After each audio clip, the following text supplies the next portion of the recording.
Let us talk about why Sowore's protests failed.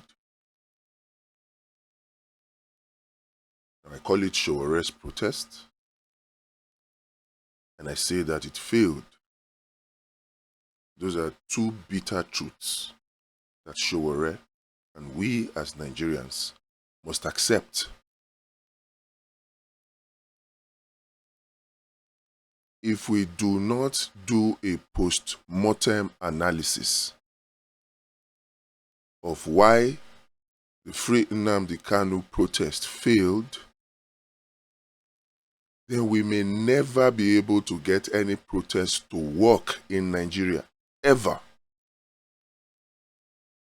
If we must at least get protests to achieve the purpose of protests.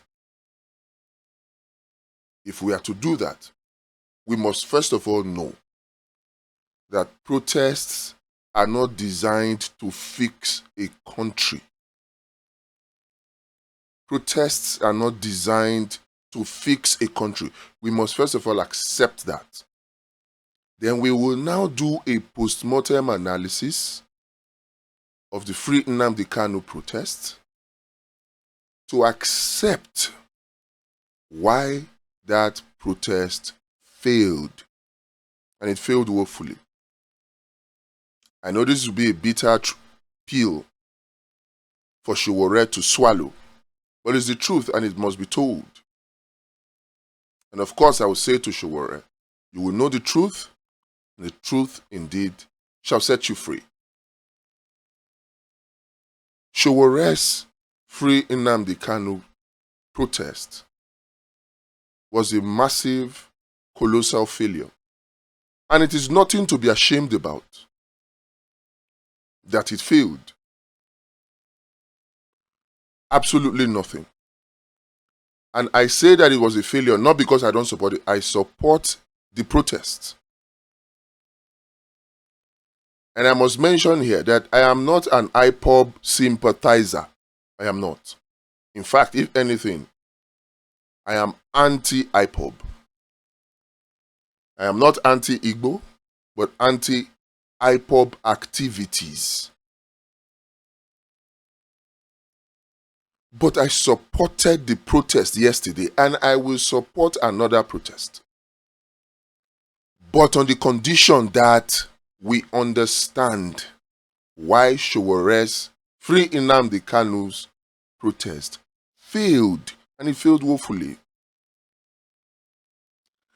Nnamdi Kanu, you may not Sowore, you may not like what I'm saying now, but if you take your time to sit back and listen to what I'm saying again, you will find some very helpful truth in it.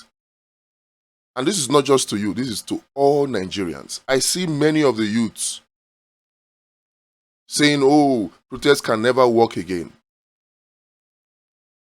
What does that tell you?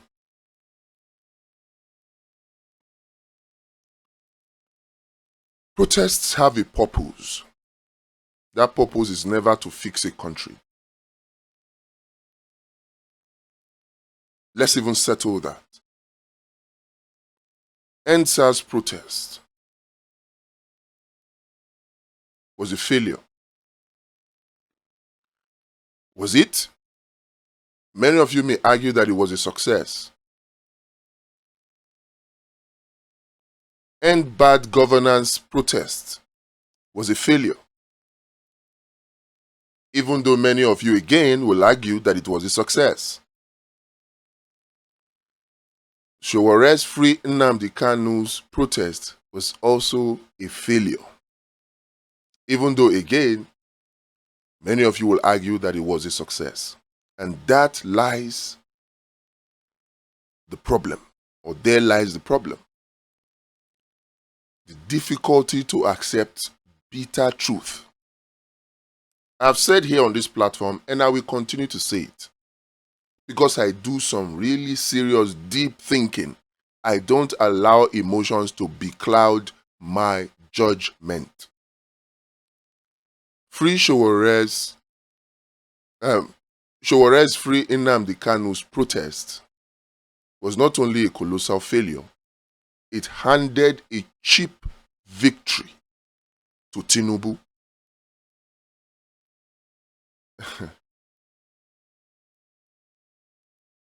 Why do I say so? It gave Tinubu an opportunity to do one very grievous thing. And if Sowore does not see this, then we are of all men most miserable.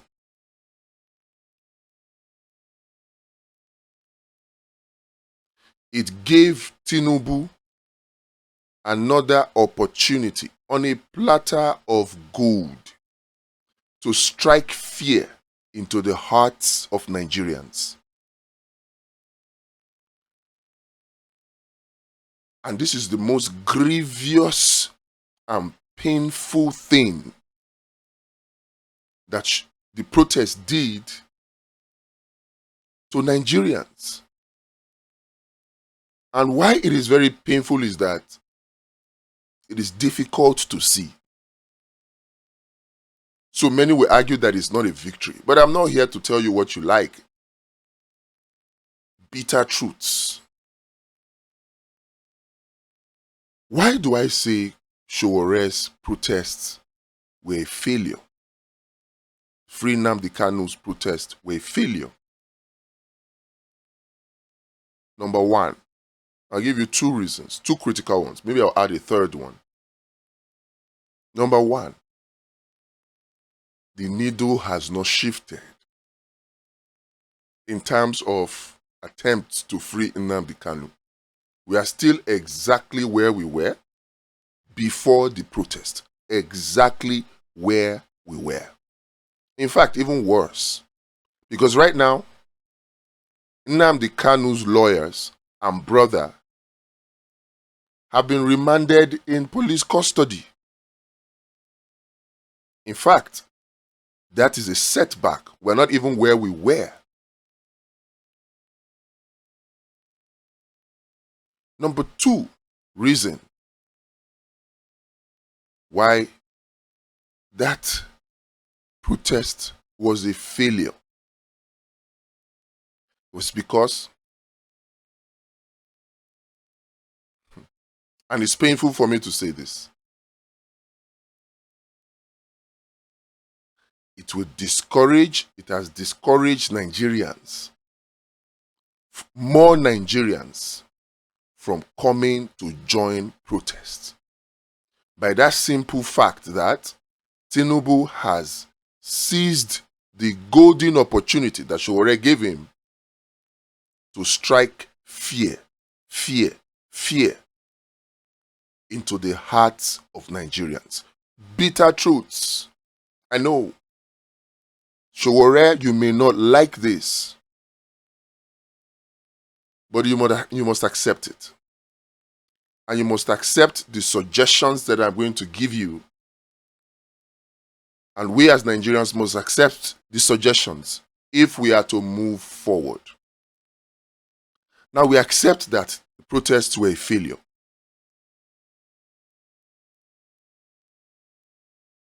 Why was it a failure?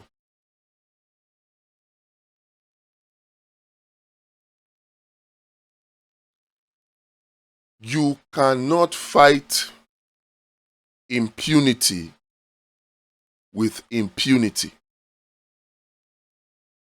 You cannot fight impunity with impunity.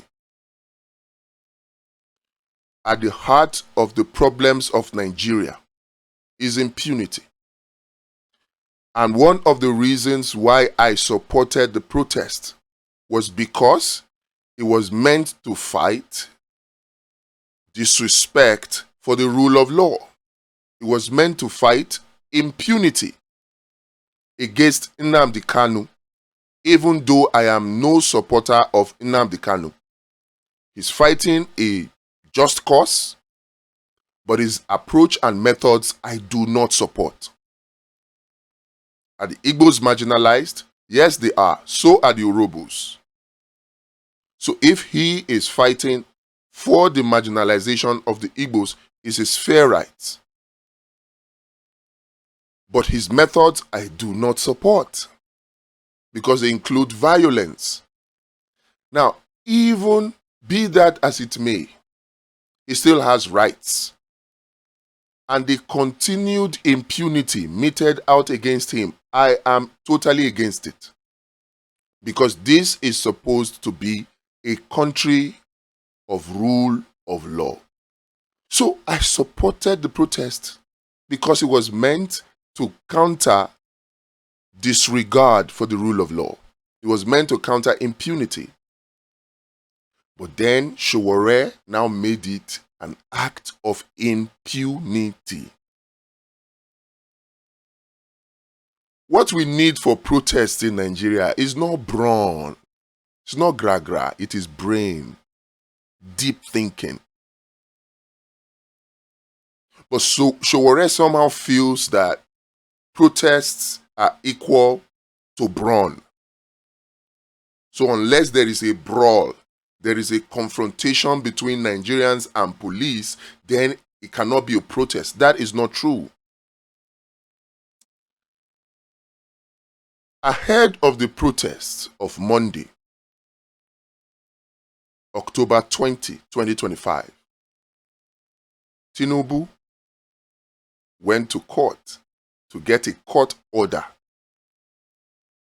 restraining protesters from certain areas. Then I'm asking myself, that order came out and Sowore disregarded it. How do you disregard a court order? Even when I do not agree with a court order, I know best to observe it. And this is why I say it is not bronze we need, it is brains. What should Sowore have done? He could have appealed that ex parte order. Besides, that ex parte order would only last 7 days, maximum 14 days. Lawyers can educate us on that. An ex parte order is not a perpetual order. It is an interim injunction. It has a lifespan of maximum 14 days, usually 7 days. So, is Sowore to show that he respects the rule of law would have respected that court order and appealed it. They fixed a date for the same morning of October 20 to hear the case. At least, Sowore, you would have suspended the protest. It would not have been weakness for you to suspend that protest. Bitter truth, I know. Don't just argue. Listen. Nobody knows it all.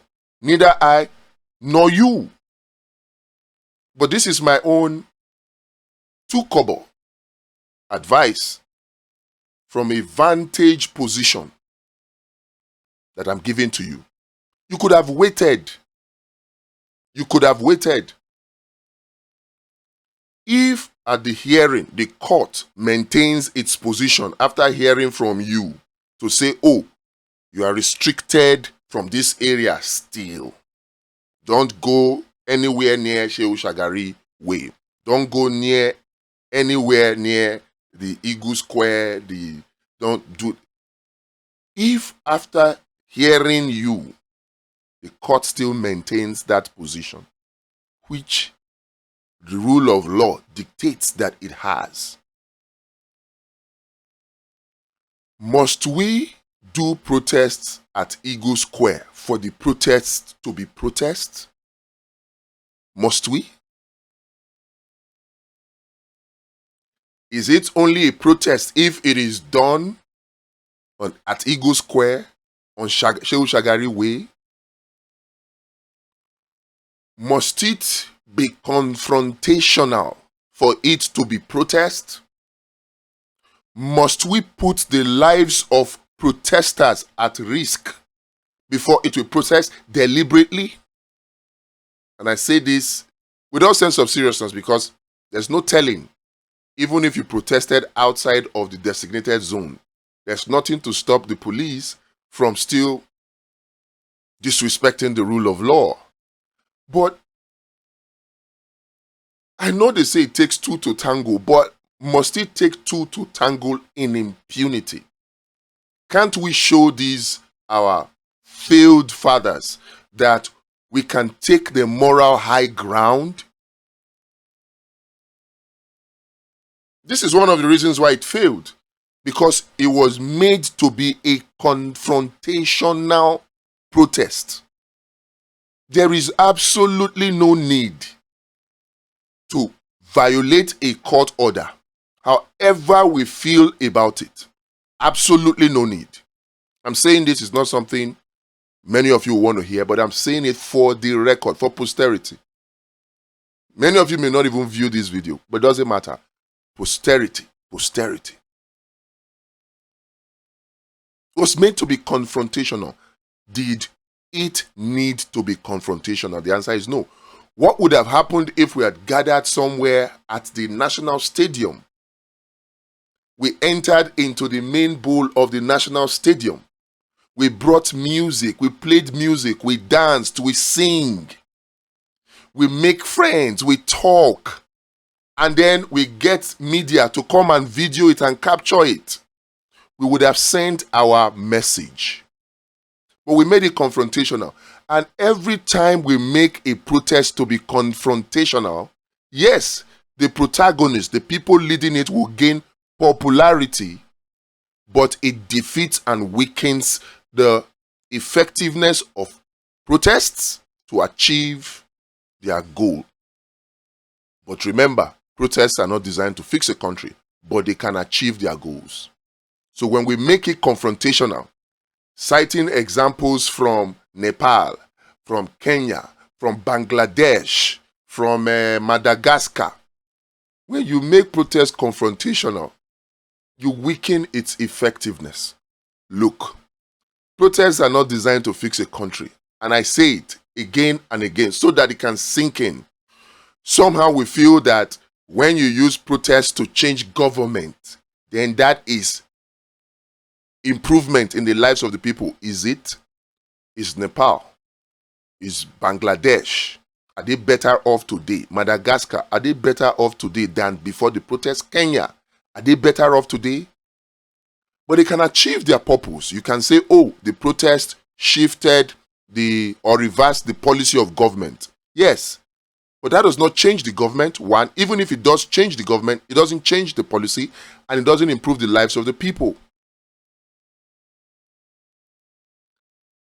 The protest of October 20, 2020, which are meant to be the 5th anniversary of the NSAS protest of October 20, 2020. Oh, okay, I meant 2025 initially. Was a failure because somehow Sowore made it a confrontational thing. Why go to confront the police? And then when they started tear gassing you, you started running and say, let's go to Bega. Why didn't you go to Bega in the first place? In fact, everywhere the police have put in the court order, you should have stayed away from it. You won't know. Just send messages the opposite places. And you get your media people. You are a media practitioner. Get your media people at locations. Get drones in the sky to capture movements. So now we will see that, oh, we are at Begao doing peaceful protest to or rally.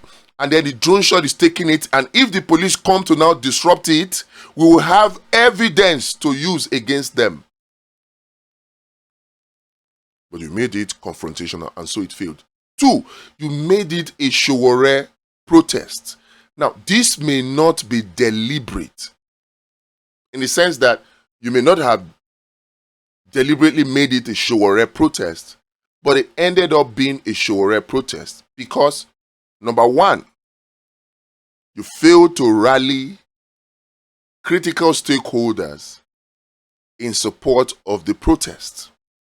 Critical stakeholders. Number 2, because the critical stakeholders themselves failed the Nigerian citizens.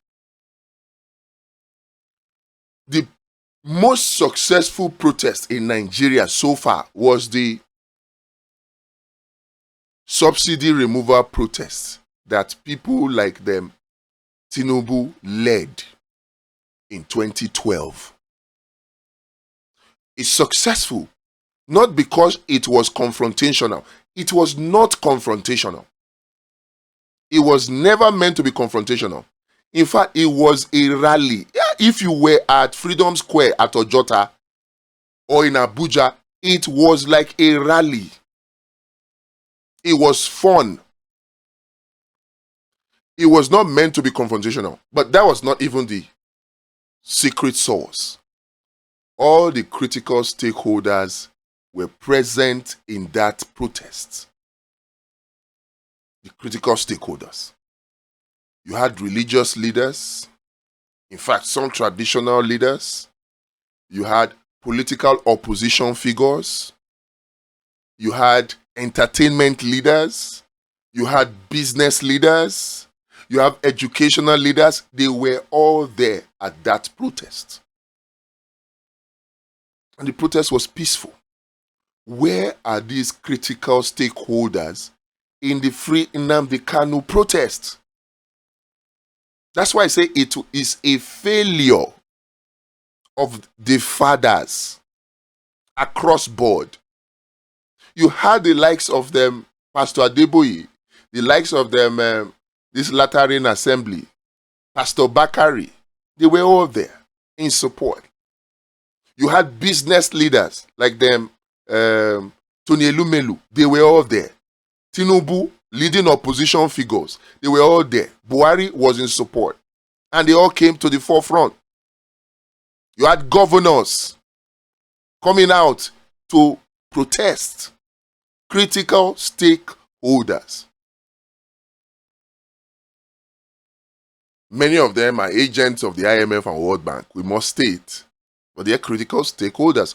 Where are those critical stakeholders in the Free Nnamdi Kanu protest?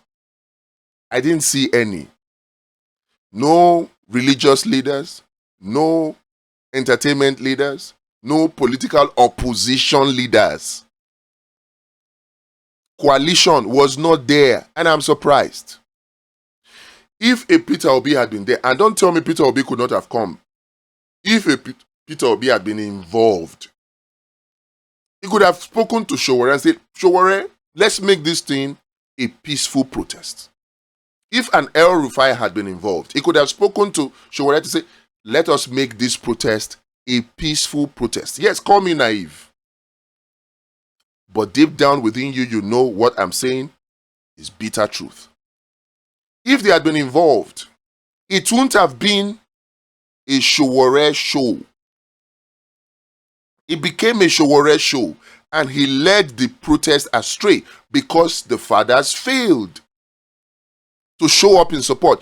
That protest would not have been violent. If a Peter Obi had been in that protest, it would not have been violent. So don't come and tell me, oh, they will shoot Peter Obi. No. They will shoot El Rufai. No. If the court order said, don't go to Shehu Shagari way, a Peter Obi, El Rufai, Amechi, all the opposition figure, the coalition figure, working in agreement with Sowore would have said, okay, let's take the protest to the National Stadium. At least the court order did not say don't go to the National Stadium. Or let's take it to Bega. Or let's take it to Gwagwalada. Let's meet here, let's meet there. And let's make the protest peaceful. That protest would have succeeded. But somehow, the fathers failed, and they left it to become a Sowore protest. And the protest failed because Sowore now made it a confrontational protest. For all of you asking, oh, before a protest can be successful in Nigeria, we must not mention the date. Look, the moment you make your protest to be confrontational from the beginning, that protest has failed because critical stakeholders will not join you. And you cannot do it alone. Even Nigerians will not join you because the failure of yesterday's protest is a foundation for the failure of tomorrow's protest.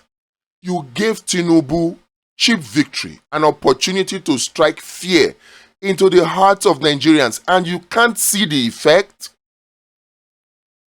That even the Nigerians, the average Nigerians, the common Nigerians will not come out because you made it confrontational.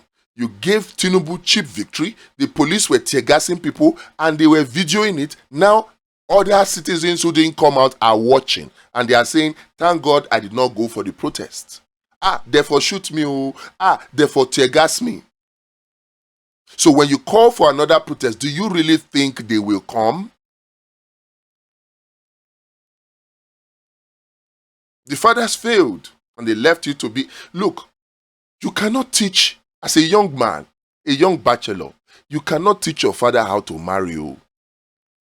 Whether his marriage was a failure or a success, he has had experience. So he will have one or two things better than you know about how to get. You cannot teach your father how to get married. Don't tell me this is Gen Z generation. AI will run it. Even AI is limited. Even AI is limited. Yes. It's garbage in, garbage out. It's what is fed in that AI will give you.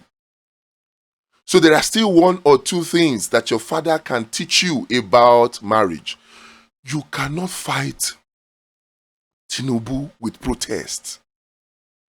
You can't. Tinubu is the author and finisher of Agberoism. How do you want to use violence and confrontation to defeat him? How? Somebody that used Agberoism to confront the federal might of Obasanjo for 8 years. And Obasanjo and his PDP could not make inroads into Lagos for 8 years. They've still not been able to make inroads. Is that person you want to now fight with confrontation with Agbero? Somebody who led protests? Or maybe not lead, hid behind protests. You now want to use protests against such people. These people, they know the ins and outs of protests. So they know how to destroy a protest. And they have showed consistently that they know how. They have consistently destroyed a protest. And the painful thing is, we the people, we have not sat back to analyze. How did they defeat us? We pride ourselves and pleasure ourselves in intellectual masturbation and emotional rantings to say, oh, the protest was a success. How was Monday's protest a success? The needle has not shifted. Where we were is where, in fact, we have gone 2 steps backwards because Nnamdi Kanu's lawyer and brother are now in police custody for violating. So we are saying they should free Nnamdi Kanu because his rights have been violated because of impunity against him. Now we are now the ones branded and painted as the ones acting in impunity or disrespecting the rule of law. That's what it means. We could have just respected that court order. We could have. Even if it meant shifting it by 7 days, we could have. That would have proved to the whole world that we respect the court, whether it favored us or not. And that would have weakened Tinubu's position. It would have. And that would have given inspiration to many more Nigerians that, oh, these people respect the rule of law. The protests will not be violent, to give opportunity to Tinubu to tear gas them.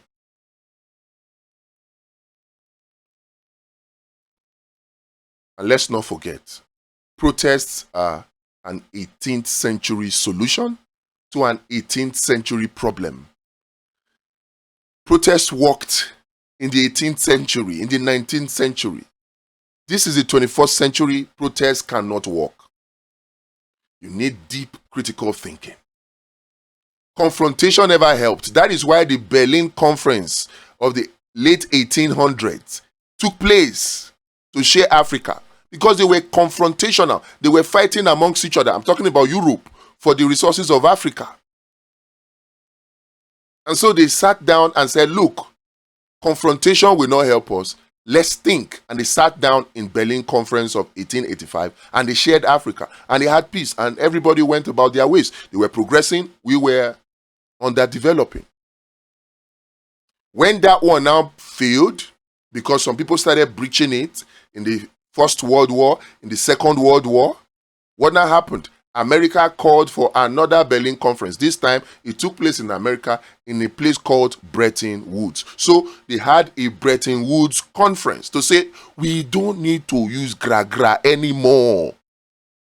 What we need to use now is brain. Let us convince the people to take up the chain by themselves and wear it in their hands. Let's do a different form of slavery. The slavery 1.0 required us to use brute force, to use confrontation, force the people to wear the chain. But we don't need to do that anymore. That's slavery 1.0. Slavery 2.0, we will convince the people to take up the chain themselves. That was what they did at Bretton Woods Conference of 1944 to 1945. Confrontations never worked. It's only deep think and dialogue that works. Look, I would love for the next protest to be successful. But if it is going to be successful, then we must take all the points that I've made in this video into account. We cannot make the protest to be a one-man show. No. It has to be a collaboration of everybody. 2, we must make sure that the protests are not confrontational. A protest does not need to be confrontational, so we can have content creators smiling away, well, not with shots or footage of destruction going on so that it will go viral. No, a protest does not need to be confrontational to be successful. It doesn't. Think back. All the violent protests have failed. EndSARS was a failure. Total failure. Because the same SARS we spoke about still exists today. Anybody that tells you, oh, they have ended SARS is joking. Go to Abattoir in Abuja. That installation you have there is not SARS. Oh, they gave it a new name. It's still the same SARS. The police brutality we suffered before October 2020, has it gone down now? Do we suffer less police brutality? So, in terms of achieving its purpose, EndSARS was a failure. Bitter truth, I know. But we must accept and swallow it so that we can be cured. The End Bad Governance protest was a failure because after the End Bad Governance, things have gone from bad to worse. So did it achieve its purpose? No. Why? Because they were made to be confrontational. It doesn't need to be confrontational. Now, EndSARS was successful so long as it was not a one-man show. But when people started hijacking it, it became a one-man show. They got people to say, oh, Davido is representing us. He's taking our demands to the police IG. And then they gave us that show. By the time people started hijacking it, it became a failure. So going forward, if anybody is going to call for another protest, it must be a collaboration. And it must be peaceful. It must not be designed to be confrontational. If the government goes to court to get a court order, respect the court order.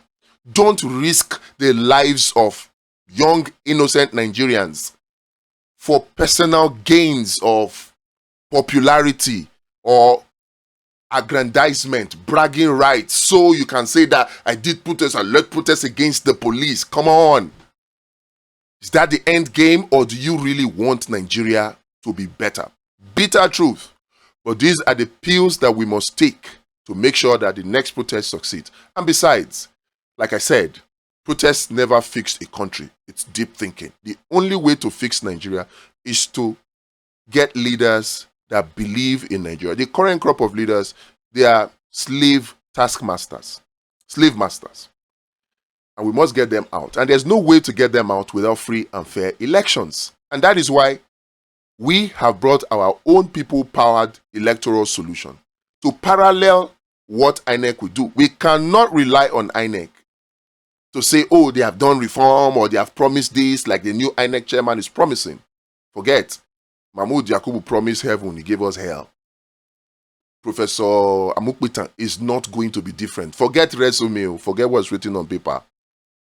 They have not run out of ideas. In fact, they will have even better glitches going forward. So if we must guarantee free and fair election, what can we do?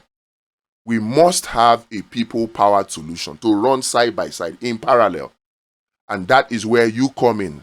PU Marshall with VoteWatch.pro. Check the link. Volunteer with us. Let us change Nigeria from the roots. God bless you.